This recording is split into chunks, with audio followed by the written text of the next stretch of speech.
Que le Seigneur vous bénisse et que sa paix soit avec vous. Je suis votre serviteur Epiphane Point. Alors, nous sommes toujours en train de travailler sur le sujet sorti de l'amertume. Et en ce deuxième jour, sur cette thématique très importante, nous avons lu le texte de 1 Samuel chapitre 1 qui nous relate les circonstances qui ont précédé la naissance du prophète Samuel.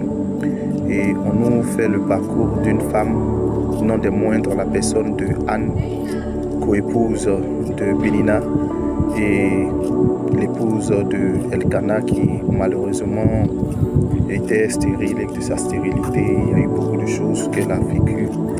Sa rivale la mortifiait sans cesse et ne faisait que rendre son âme amère. Et même son mari était incapable de pouvoir solutionner ce problème. Anne était au comble du malheur parce que, ne comprenant vraiment pas ce qui lui arrivait, dans le texte, il est dit que c'est l'Éternel qui l'avait rendu stérile. Et une chose qui m'a marqué dans ce texte, c'est que Anne allait généralement dans la maison de l'Éternel, mais Anne ne prenait pas le temps d'aller rencontrer l'Éternel. Jusqu'au jour où nous ne pouvons plus supporter cette amertume qui la rongeait sérieusement. Anne, après être allée dans la maison de l'Éternel, a décidé d'entrer dans la présence de l'Éternel. Et quand elle est rentrée dans la présence de l'Éternel, la Bible nous dit qu'elle a répandu son âme. Elle a exposé sa détresse devant l'Éternel. Elle a dit à Dieu tout le mal qu'elle ressentait au fond d'elle, demandant le secours de Dieu, l'aide de Dieu.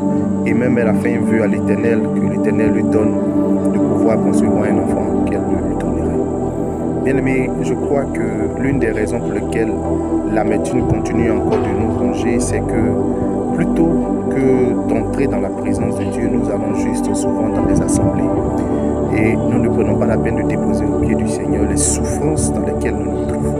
Bien-aimé, Dieu attend que tu confesses la douleur qui est en train de te ronger. Dieu attend que tu puisses, comme Anne, oser le rencontrer ou crier à lui afin qu'il te délivre. Anne a crié, c'était un acte de foi. Et de cet acte de foi, l'Éternel a répondu par la bouche d'Élie, qui a libéré cette parole et lui a dit, va en paix.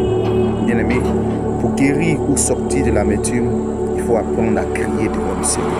Il faut prendre la peine de rencontrer Dieu. Prendre la peine d'avoir un cœur à cœur avec Dieu pour exposer tout ce que nous traversons. Et je crois que si tu le fais de tout ton cœur, ce poids, ce fardeau, Anne est retournée le cœur rempli de joie et tu retourneras certainement aussi le cœur rempli de joie. C'est ce que Dieu te bénisse et que sa paix soit avec toi.